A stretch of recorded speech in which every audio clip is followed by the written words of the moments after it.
बहुत बड़ा काम नहीं हो सकता, लेकिन उस मूर्ति को देखभाल करना, उसे संरक्षित करना और उस मूर्ति में अपने संस्कार के अनुरूप कार्य करना, यह बड़ी बात होती है। मैं यहां डॉक्टर रामेंद्र सिंह जी से यह जरूर कहूंगा कि जरूर आपके पिताजी ने आपको अच्छे संस्कार दिए, और मैं हमेशा भाषण में एक बात जरूर कहता हूं कि समाज में शिक्षा बहुत जरूरी है, शिक्षित होना बहुत जरूरी है, लेकिन शिक्षा से पहले अगर कुछ आता है तो वो हम लोगों के संस्कार हैं। संस्कार होना ज्यादा जरूरी है। अगर शिक्षा बहुत अच्छी हो, संस्कार ना हो तो शिक्षा किसी काम की नहीं होती है। शिक्षा थोड़ी कम भी होगी, संस्कार अच्छे होंगे तो शिक्षा ऑटोमेटिक अच्छी हो जाएगी, ऐसा मेरा मानना हमेशा रहता है।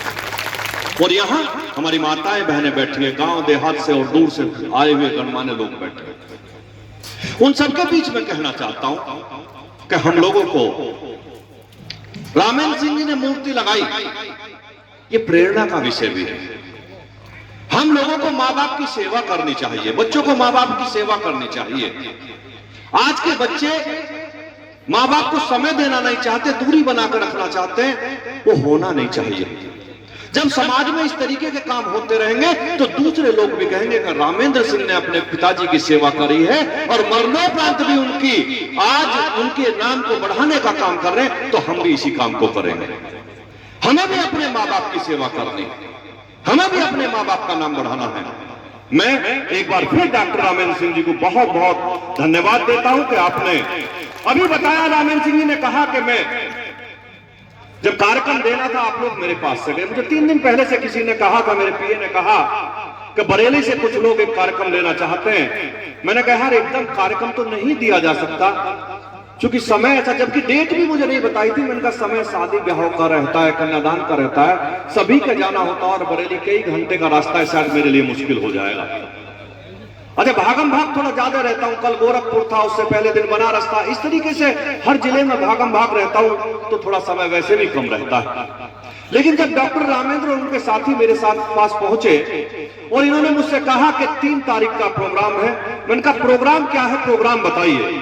तो इन्होंने कहा कि हम अपने पूज्य पिताजी की मूर्ति का अनावरण कर रहे हैं, हमने उनकी मूर्ति लगाई है। मैं आपको विश्वास के साथ कहता हूं मैं प्रोग्राम नहीं देता, लेकिन जब अच्छाई की चीज मुझे बताई कि पिताजी की मूर्ति लगाइए तो मैं अपने आप को रोक नहीं पाया और मैंने कहा मैं आपके बीच में आऊंगा। मैंने कहा थोड़ा सा फेरबदल कर सकते हैं क्या, एक आध दिन आगे पीछे कर सकते हैं कि नहीं कर सकते। वहीं मेरे साथी बैठे हुए थे, प्रधान मोंटी हैं, आज उनके घर में कार्यक्रम है, बहुत बड़ा कार्यक्रम है और वो बिल्कुल एकदम परिवार के, वो वहीं बैठे हुए। तो मैंने कहा कि भाई साहब ऐसे कैसे कार्यक्रम दे सकते हो, मेरे कार्यक्रम का क्या होगा। मैंने कहा देखो यार, अब कार्यक्रम तो दोनों करूंगा, तेरा भी करूंगा, इनका भी करूंगा, सेटल तुम दोनों आपस में बैठ जाओ कैसे कैसे करना है। तो उसने इनसे रिक्वेस्ट करी क्या क्या एक दिन आगे कर सकते हैं। इन्होंने कहा मैं दिन आगे नहीं कर सकता, समय आगे कर सकता हूं। आप कहें तो मैं समय जितना कहे उतना कर सकता हूं। मैंने कहा आप ऐसा करिए 4 बजे का समय रखिए, मैं 100% 4 बजे तक पहुंचूंगा और मैं वहां के कार्यक्रम निकलवा के और वहां के कुछ शॉर्ट करके कुछ परिवार के लोगों को भेज के फिर यहां आया। मैं फिर बता रहा हूं, इसके पीछे भाव कोई और नहीं था, इसके पीछे भाव केवल ये था कि एक अच्छा काम हो रहा है, उस काम में मुझे जाना चाहिए। मैं आप लोगों से भी कहना चाहता हूं कि अच्छे काम हमेशा हमें करते रहने चाहिए, हमें संस्कारों को बढ़ावा देते रहना चाहिए। मैं हमेशा संस्कारों के बारे में बोलता भी हूं और हमेशा कहता भी हूं कि संस्कार कभी हम जमीन पर आकर नहीं लेते, संस्कार तो मां के पेट से सीख आते हैं। हम जब बच्चा पैदा होता है, जब मां गर्भवती होती है तो हमारी बूढ़ी अम्मा हमेशा कहती है कि जिस कमरे में बहू सोएगी उस कमरे में भगवान रामचंद्र जी का फोटो लगा देना, उसमें कृष्ण जी का फोटो लगा देना, सीता मैया का फोटो लगा देना। और क्यों लगा देना, जिससे गर्भ में पलने वाला बच्चा पैदा जब होगा तो उनके जैसे संस्कार लेकर आएगा। मैं इसलिए कहता हूं कि हम संस्कार मां के पेट से लेकर आते हैं। हमारी माताएं बहनें बैठी है, हम गांव देहात की पृष्ठभूमि से जुड़े हुए लोग हैं। हम हमेशा कहते हैं कि एक मां अगर सबसे ज्यादा प्यार करती है तो अपने बेटे से करती है, अगर एक बहन सबसे ज्यादा प्यार करती है तो अपने भाई से करती है। लेकिन वही माँ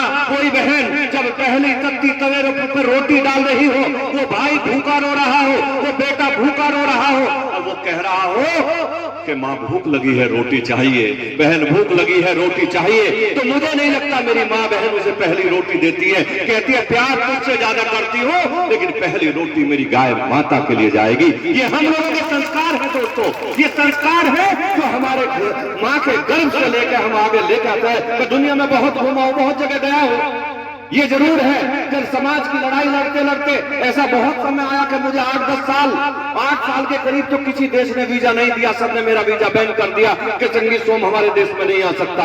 मैंने कहा मुझे तुम्हारे देश की जरूरत नहीं, वीजा मत दो, लेकिन अपने देश में अपने समाज में जो काम कर रहा हूं मैं हमेशा करता रहूंगा। लेकिन जब मैं उन देशों में जाता था तो एक चीज हमेशा देखता था कि ये टेक्नोलॉजी वाइज ये देश हमसे बहुत आगे चले गए हैं, हो सकता है 50 साल आगे चले गए हो।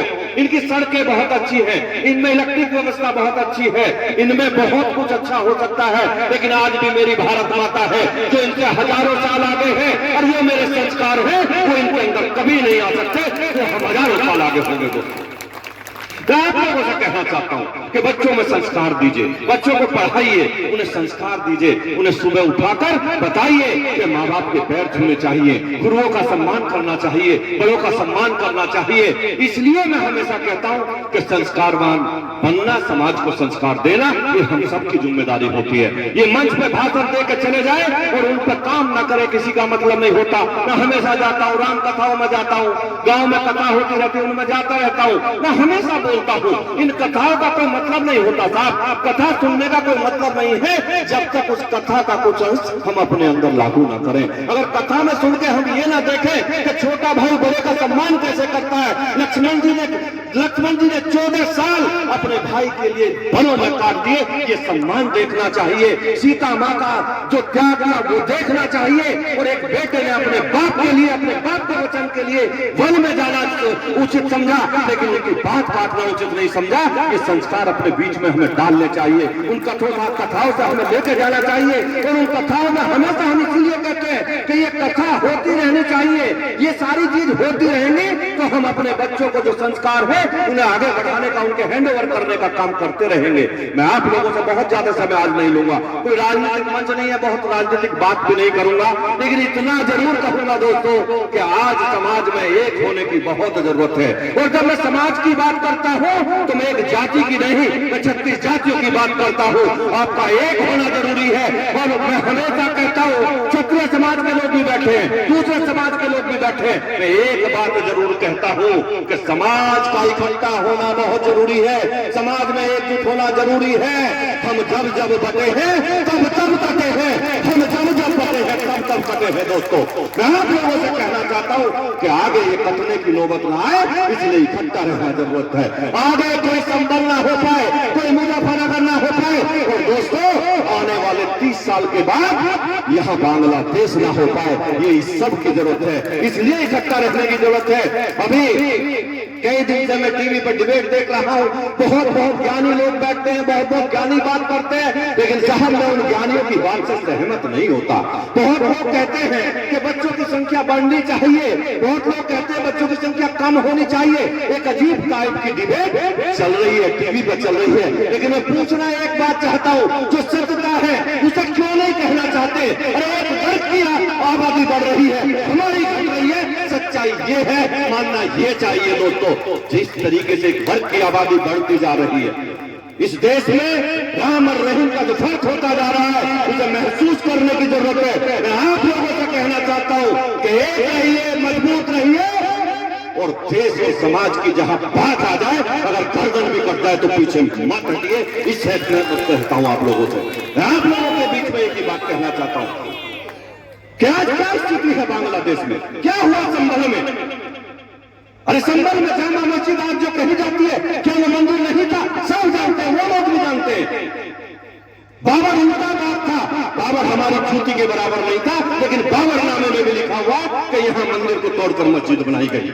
अरे तुम अपने बाप की बात तो मानो, हमारी मानो मत मानो, अपने बाप की बात तो मानो। तुम्हारा बाप लिख के गया है कि इसमें यहाँ मंदिर था, लेकिन उसे भी कोई मानने को तैयार नहीं है दोस्तों। और आज कहते हैं कि हर मंदिर, मस्जिद के नीचे मंदिर क्यों ढूंढ रहे हैं? अरे हम ढूंढ नहीं रहे साहब, ये तो यही थे, आपने तोड़ के उन्हें खत्म किया। हम तो दोबारा से उन्हें बनाने की बात कर रहे हैं, हम कोई नए नहीं ढूंढ रहे हैं। मैं आप लोगों से कहना चाहता हूं, समाज एकजुट रहना चाहिए, इकट्ठा रहना चाहिए। और आप लोगों को एक बात कहूंगा मैं कि अभी महाराज सिंह ने एमएलसी साहब ने एक बहुत अच्छी बात कही थी। उन्होंने शुरुआत की, मैं हो सकता था संभल या बांग्लादेश पर नहीं बोलना चाहता था क्योंकि सामाजिक कार्यक्रम था, कोई राजनीतिक नहीं था, लेकिन जरूरत जरूरी थी, बहुत जरूरत थी। मैं आप लोगों से भी कहना चाहता हूं कि हमारे देश के यशस्वी प्रधानमंत्री नरेंद्र भाई मोदी जी, उत्तर प्रदेश के यशस्वी मुख्यमंत्री जी जिस तरीके से आज काम कर रहे हैं, सराहना करनी चाहिए। उनके कंधे से कंधा मिलाकर हमें खड़ा होना चाहिए, उनके कंधे से कंधा मिलाकर हमें साथ चलना चाहिए। ये आज हमारे समाज के लिए, इस 36 बिरादरियों के समाज के लिए समय की जरूरत है, ये समय की जरूरत है। साहब 4 मरे या 5 मरे, अपनी गोली से मरे, अपनी गोली से मरे, अपने आपस में कट्टों से तमंचों से मरे, लेकिन अखिलेश यादव जी 5-5 लाख रुपए देने चले गए। अगर किसी राम के घर में कुछ हो जाता तो आप 5 रुपए तो दूर, उसके घर एक पानी का गिलास देने नहीं जाते। आज ओवैसी जैसे लोग, 2-2 टके के लोग आज सारी दुनिया में चिल्ला रहे हैं कि संभल में क्या हुआ। अरे पूछ के देखिए संभल में उन पुलिस वालों से जिन्होंने लाठी डंडे खाए, जिन्होंने समाज की एकता के लिए, अखंडता के लिए अपना सब कुछ न्यौछावर कर हमारे बीच में दिन रात ड्यूटी करते हैं, लेकिन आज कोई उनके लिए बोलने वाला नहीं है, क्योंकि कहते हैं कि ये तो मुस्लिमों पर लाठी चला रहे हैं। अरे वो अपना बचाव भी ना करे क्या? वो समाज के लोगों का बचाव भी ना करे क्या? अगर वो अपना बचाव भी करते हैं, उन्हें कहते हैं अखिलेश यादव, राहुल गांधी कि वो गोली खाती रहे, वो पुलिस वाले गोली खाते रहे और ये 2-2 टके के अनपढ़ गवार लोग उन पर गोली चलाते रहे। ये अब चलने वाला नहीं है साहब, चलने वाला नहीं। गोली का जवाब गोली से दिया जाएगा, डंडे का जवाब डंडे से दिया जाएगा और भाईचारे का जवाब भाईचारे से दिया जाएगा। हम भाईचारे में भी पीछे नहीं हटते दोस्तों। मैं आप लोगों से कहना चाहता हूं कि एक बार फिर, बहुत लंबा समय नहीं, चूंकि जाना है, बहुत देर बोलना चाहता था, बहुत देर बोल सकता था, आप लोगों के बीच में